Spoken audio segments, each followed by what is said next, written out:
When Princess Catherine opened Queen Camilla's private jewelry box, she expected tradition. Instead, she uncovered betrayal hidden beneath layers of silk where Princess Diana's most iconic heirlooms, thought lost for nearly 30 years, were found. From sapphire earrings to a gold locket holding William and Harry's photos, the discovery sent shockwaves through Clarence's house. Why were these pieces kept secret? And more importantly, what was Camilla planning to do with them? Everything changed. It was a quiet Tuesday morning in April 2025 when Princess Catherine stepped through the gates of Clarence's house. Fulfilling a routine duty on behalf of King Charles III, she was there to assist in reviewing select artifacts for an upcoming royal charity auction, a task she had performed many times before, expecting to see ledgers, letters, or perhaps some forgotten paintings. She moved between rooms with her usual grace. But then something unexpected happened. An aide mistakenly guided her to the private quarters once used by Queen Camilla. Instead of entering the archive chamber, Catherine found herself in a room filled with antique cabinets and drawers that hadn't been touched in years. Among the drawers was one lined in deep red velvet, oddly marked with a single word etched in gold: private. Assuming it might contain letters or old keepsakes, Catherine gently pulled it open. To her shock, she was staring at a small but glistening collection of unmistakable jewelry pieces. At first glance, she thought they might be replicas or costume pieces, but as she leaned in closer, her breath caught in her throat. There, also, perfectly preserved, were Princess Diana's iconic sapphire drop earrings, a piece Catherine had only ever seen in archival photographs.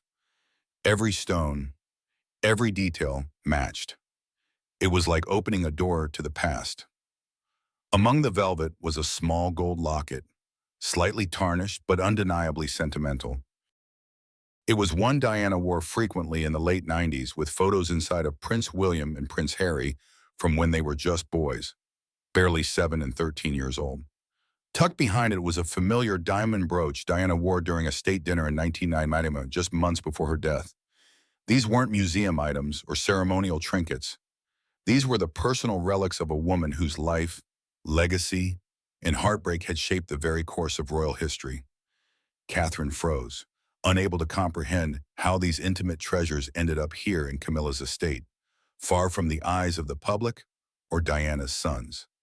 Palace insiders later shared that Catherine stood in silence for nearly 10 minutes, visibly trembling as she ran her fingers along the sapphire earrings. For a brief moment, time stood still. It felt like Diana herself was in the room. That day was meant to be a procedural errand. Instead, it became a defining emotional moment, one that would unravel decades of secrecy and shake the royal household from the inside. What Catherine found that day wasn't just jewelry, it was memory, legacy, and betrayal, all wrapped in velvet. She had uncovered something the royal family had quietly allowed to vanish, the soul of a mother who never got to see her sons grow up. But it wasn't just the shock of discovery that rattled her. It was what came next. Realizing how deeply hidden these treasures were and how long they had been concealed from the people they were meant to honor. Princess Diana's belongings hidden in plain sight. As Catherine examined each item, she quickly realized the significance of what she had uncovered. The sapphire earrings, last seen during Diana's 1996 appearance at the Met Gala, had been reported missing shortly after her death. They had vanished from public view for over 28 years, presumed either lost in transition or taken into private collections without formal documentation. Behind the locket lay an item even more stunning, a gold tiara lightly wrapped in tissue paper, which Diana had worn during her final state visit to France in 1997. None of these pieces had been listed in any inheritance or museum inventory. They had simply disappeared. Even more disturbing, as Catherine continued her inspection, she noticed that the pieces were arranged carefully, not discarded or forgotten. They had been preserved with precision, clearly cared for. It was as though someone had been curating them in private.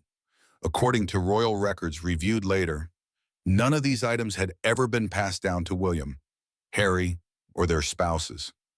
Despite Diana's will, which outlined the transfer of her personal jewelry to her son's future wives. These particular pieces had been left out. This meant that someone, likely Camilla herself, had intentionally kept them outside of formal royal channels. Among the most heartbreaking discoveries was a charm bracelet Diana had gifted William for his 13th birthday in 1995. It bore the engraved initials W.A. for William Arthur, and Catherine instantly knew it had never been seen by her husband in adulthood. It had been kept hidden, silently tucked away among Diana's treasures, as if waiting for someone to finally find them. There was a growing realization, slow at first, then impossible to ignore, that this was not a simple coincidence. It was deliberate, calculated, and almost cruel in its subtlety. What Catherine had stumbled upon wasn't just a random collection of misplaced belongings. It was a silent act of erasure, carefully buried beneath layers of royal protocol, family politics, and the long shadows of personal history. By the time the hour had passed, she had cataloged 6 separate pieces that had once belonged to Diana, each one unmistakable in its design and provenance, each one thought to have vanished into the fog of time more than 2 decades ago. She moved methodically, her gloved hands tracing the edges of each object as if afraid they might crumble into dust at her touch. She took photographs for proof, recorded their condition with the precision of someone who understood their significance, and without hesitation, sent word to her personal security to make the necessary preparations for discreet transport. When the final piece was safely set aside, Catherine locked the drawer with slow deliberation. The click of the key echoed unnaturally loud in the quiet room, a sound that seemed to mark the end of one chapter and the beginning of another. This was more than a discovery. It was a revelation, one that would reopen wounds the family had tried to stitch shut, expose fractures that had never truly healed, and summon Diana's ghost back into the heart of the House of Windsor, a force that could not be ignored. For Catherine, the moment went far beyond curiosity or even duty. It awakened something deeper, something far more personal. The items weren't simply jewelry or treasured possessions. They were memories, fragments of a life that had been lived in brilliance and in pain, symbols of a woman whose story still shaped and haunted the monarchy. Each clasp, each stone, each delicate engraving carried the weight of an entire history. As the initial shock began to ebb, that history pressed down on her with an almost physical heaviness, making it difficult to draw a steady breath. She realized she wasn't just retrieving family heirlooms. She was unearthing secrets, secrets that were never meant to see the light again. What followed was not the kind of scene the tabloids thrived on.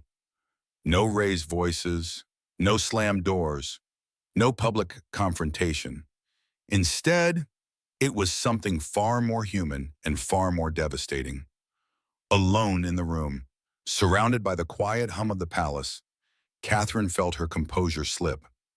The grief came in waves, sudden and disorienting, catching her off guard.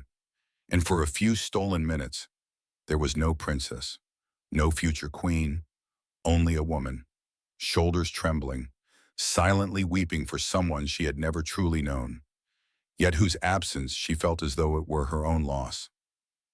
Catherine breaks down. After locking the drawer, Catherine moved to a nearby chair and sat down slowly. She clutched the sapphire earrings tightly in both hands, as if holding on to something sacred. According to a royal staffer present, she said nothing at first. Then, with trembling fingers, she reached into her purse and pulled out her phone, scrolling through old photos of Diana wearing the same earrings. Her lips parted slightly, but no words came. Her eyes welled with tears. The staffer noted that it was just over an hour after she'd arrived. A soft whisper finally broke the silence. These were hers. Why weren't we told? Catherine wasn't angry. She was heartbroken. To be in the presence of something so personal, so full of meaning, and to have it hidden from the family felt like a deep violation. For over 13 years, she had honored Diana's memory publicly and privately. She had worn her ring, echoed her fashion, even championed her causes. And now she was holding a part of Diana no one thought still existed. That evening, she returned to Adelaide Cottage and waited until the children were asleep before she showed the items to Prince William. But before she could say anything, she broke down crying in the sitting room. William, stunned, asked what was wrong. She simply handed him the locket. As soon as he saw the photo inside of him and Harry as boys, he sat down beside her in stunned silence. The two of them sat there for nearly 45 minutes, processing what this meant and what it had uncovered. Catherine would later confide to a trusted friend that the moment felt almost supernatural, like being in the very presence of Diana's ghost.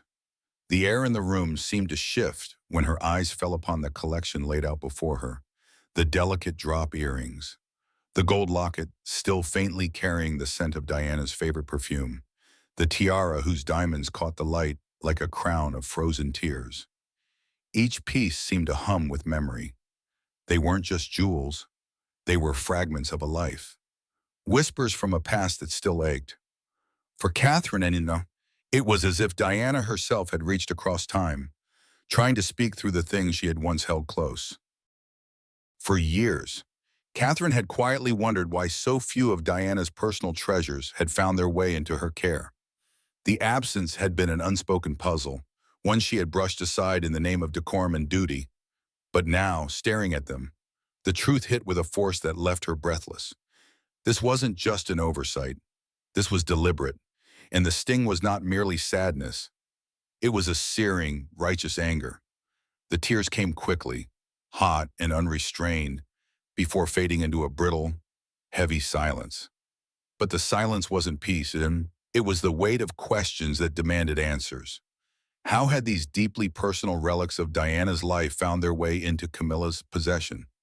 Who would have decided to lock them away, far from the sons who had been meant to inherit them? In a family obsessed with legacy, where every heirloom was meticulously cataloged and its history carefully guarded. This was not a simple misplacement. This was a break in the chain of trust. William's jaw had tightened as he stood beside her, his hand lingering on the edge of the table as if steadying himself. Together, they began to piece together the fragments, not just of the jewelry's journey, but of the careful web of omissions and half-truths that had been spun around them for years. They saw it for what it was, not an accident, but a decision, a choice to keep these pieces hidden, perhaps in the hope that time would bury the truth along with them. And in that dimly lit room, surrounded by glittering echoes of the past, the realization crystallized into something unshakable. This was more than a matter of misplaced jewels. It was a quiet betrayal, one that had been allowed to live in the shadows for too long. And now neither Catherine nor William could pretend they didn't see it. The past was no longer silent, and neither of them would be either. The unwritten betrayal. The shock deepened when Princess Catherine realized the full implication of what she had found. These weren't just misplaced trinkets. They were Princess Diana's personal treasures, specifically noted in her 1993 revised will to be passed on to her sons and their future wives. Yet here they were in Queen Camilla's private collection decades later. There had never been any official announcement that Camilla received these items, nor had any mention been made in the Royal Collection archives between 2002 and 2022. It was as though they had been intentionally erased. Behind closed palace walls, aides began whispering about the timeline. The Clarence House inventories from 2005, when Charles and Camilla officially moved in, had vague entries like unclassified brooch and heirloom tiara pending classification. Nothing mentioned Diana's name directly, but in a sealed folder marked personal property, not for cataloging. The list matched items now in Camilla's chest. Some suspected it had been kept deliberately vague to avoid scrutiny. Others believed Camilla may have pressured Charles during their 2005 wedding arrangements to quietly hand them over.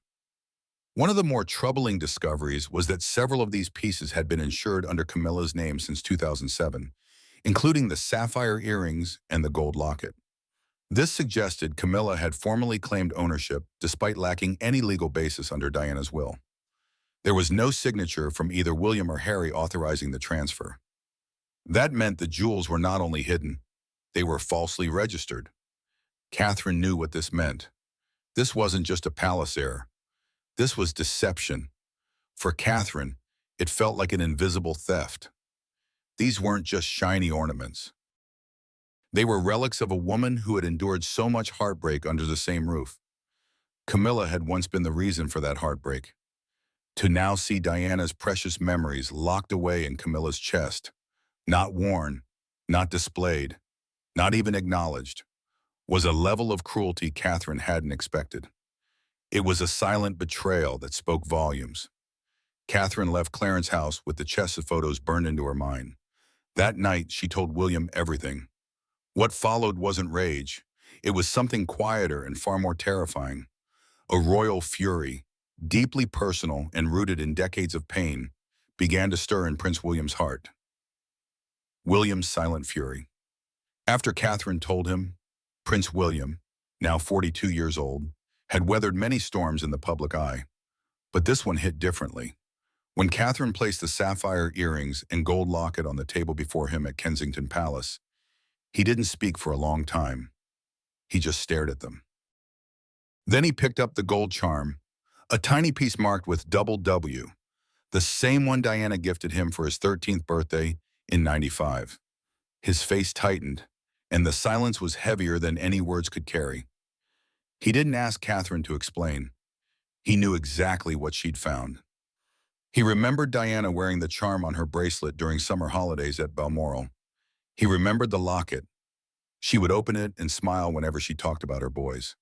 And now, after being told for years that these pieces were lost or damaged, here they were, untouched, unshared, hidden inside the home of the very woman Diana had once called the third person in her marriage.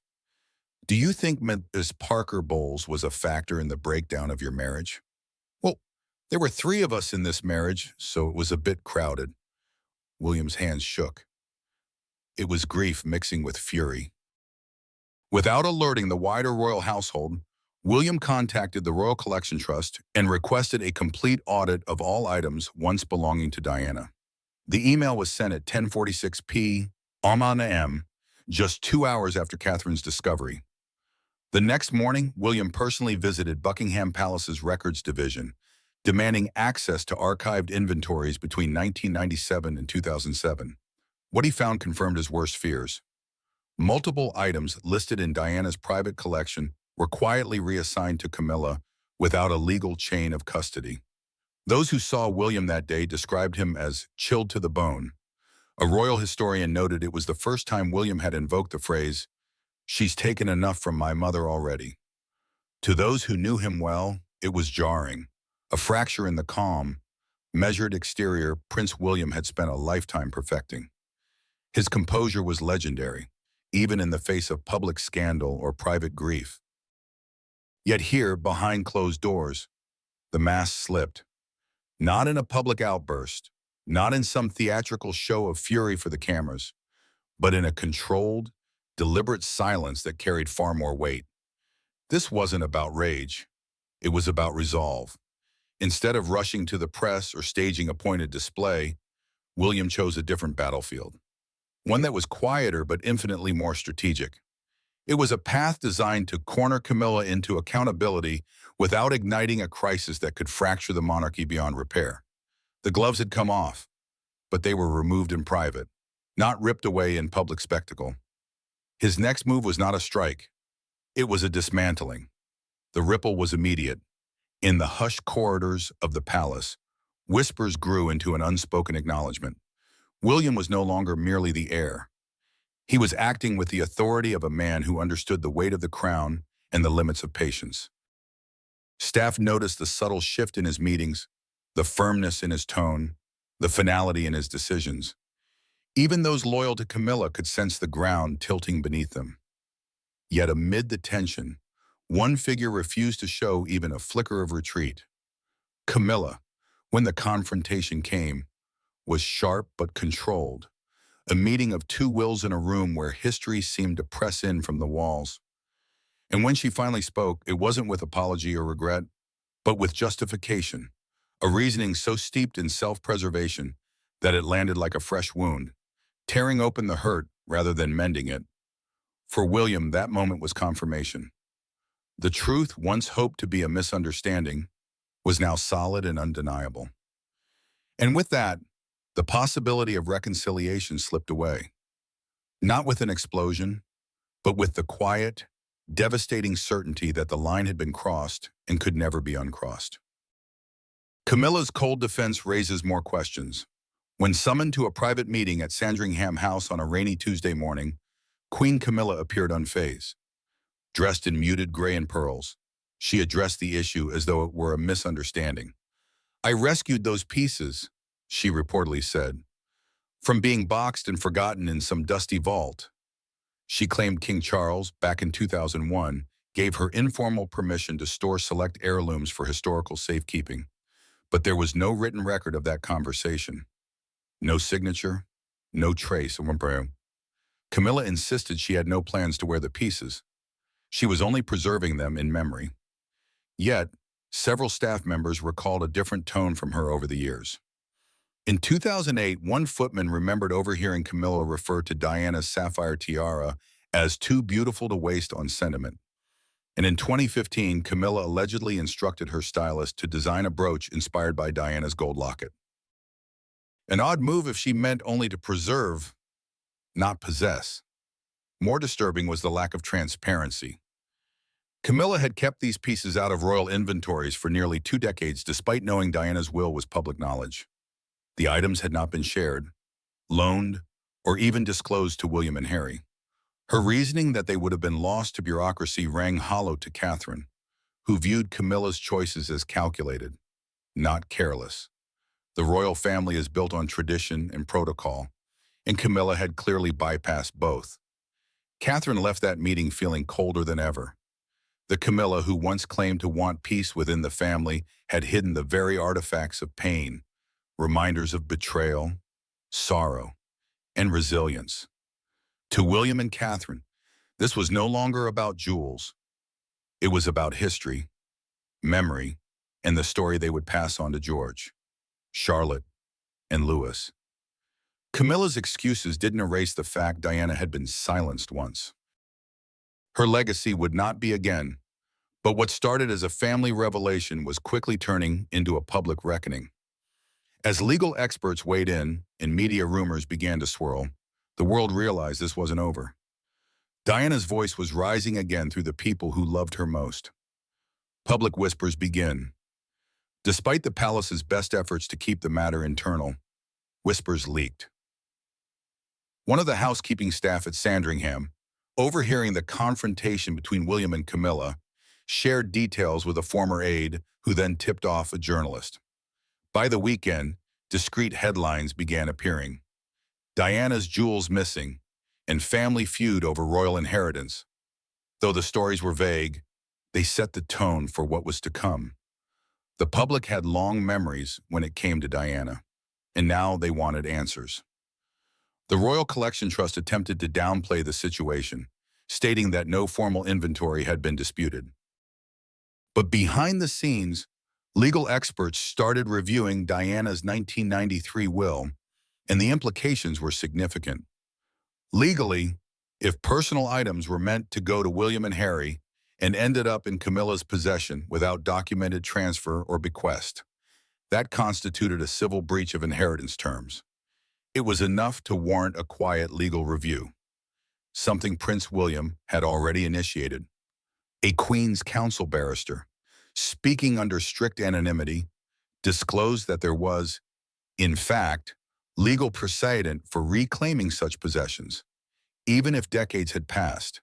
These were not casual family disputes over sentimental trinkets, he explained, but matters of legal standing. If items were proven to have been wrongfully withheld or reassigned in a way that contradicted the terms of a binding will, the law allowed for decisive intervention. In such cases, courts could order restitution or even force their immediate return. It was a cold, clinical truth wrapped in legal language, but its implications were anything but detached. It meant that, in theory, Queen Camilla could be compelled to surrender the pieces that once belonged to Diana back into the hands of her rightful heirs. And for the monarchy, the potential damage stretched far beyond the glitter of gemstones. A legal battle of this nature would not only reopen wounds thought to have healed, but would drag Diana's private pain back into the public arena with renewed, almost unbearable intensity. Every headline, every photograph, every archival clip of her life and loss would return, not as quiet memories, but as fuel for an international storm. Yet, what surprised both allies and critics alike was William's choice of approach. There was no public declaration, no carefully worded press release, and no attempt to rally media sympathy. He did not allow this to become another palace spectacle. Instead, he moved in silence, navigating the legal channels discreetly and deliberately, almost like a man carrying something too sacred to display. This was not the posture of a prince seeking retribution. It was the stance of a son determined to protect a legacy. For William, it had never been about punishing Camilla. His goal was sharper, more personal, to preserve the dignity of his mother's memory and to quietly return what had been taken under the cover of silence. It was a reckoning long deferred, one that had simmered in the shadows for years. Now, with the first careful steps taken, the world was beginning to notice and watch.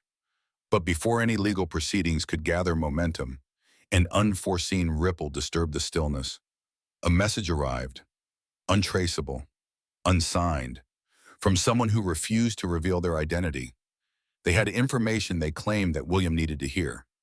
And when that information was shared, it didn't just alter the course of the legal strategy. It thrust the entire family decades into the past, peeling back a layer of history to reveal a truth far darker and far more devastating than stolen jewels could ever be. A hidden diary and the voice of Diana herself in early April, a former royal archivist, now retired and living in Sussex, contacted Prince William's private secretary. She claimed to have a handwritten journal Diana had entrusted to her in 1996, shortly before her passing. The diary had never been released to the public and wasn't part of the known materials published after her death. It was locked away, hidden out of fear it would be suppressed. Now, with rumors surfacing again, the archivist felt it was time William knew what was in it. The diary was only 42 pages long, but covered Diana's feelings during the darkest phase of her marriage, including her anguish over Camilla, fears about being erased, and her hopes for her sons. One passage stood out. "If they bury me before I've had my say, I pray William and Harry find these words. They'll know what's real. They'll remember I wanted the world to see my truth, not theirs." William read it in silence. It shattered him. She had written about the very items Catherine discovered, the sapphire earrings, the locket, and several other pieces she intended as private gifts to her sons. She had feared Charles would allow Camilla access to them one day. She even noted chillingly, "Camilla will wear my memory like a costume, and no one will stop her unless my boys do." The rawness of Diana's pain, laid bare in ink and grief, broke whatever patience William had left. He immediately had the diary authenticated and cataloged under the Royal Archives. But more than that, he instructed his legal team to file an internal claim against the estate inventory logs, now backed by Diana's words. It wasn't just an issue of possession now. It was one of intent, memory, and betrayal. Diana's voice had returned, and it would not be silenced again. As the legal wheels began to turn, Queen Camilla's public schedule was mysteriously cleared. No appearances, no speeches, and suddenly a closed-door meeting was scheduled at Balmoral. The Balmoral confrontation, Balmoral Castle, the Queen's private Scottish residence, had always been a place of quiet strength and royal reflection. But on that gray April morning, its walls felt colder than usual. Camilla arrived first, escorted by two senior aides. William and Catherine followed shortly after, joined by a private legal advisor. King Charles, frail and emotionally strained, was already inside. The air was heavy. This wasn't a family reunion, This was a reckoning. William didn't raise his voice. Instead, he laid the authenticated diary, photos of the recovered items, and Diana's will on the table. "This is no longer a misunderstanding," he said. "This is theft of memory." Charles said little, but Camilla, visibly rattled for the first time, tried to defend her actions again, claiming she never intended harm. Her words rang hollow.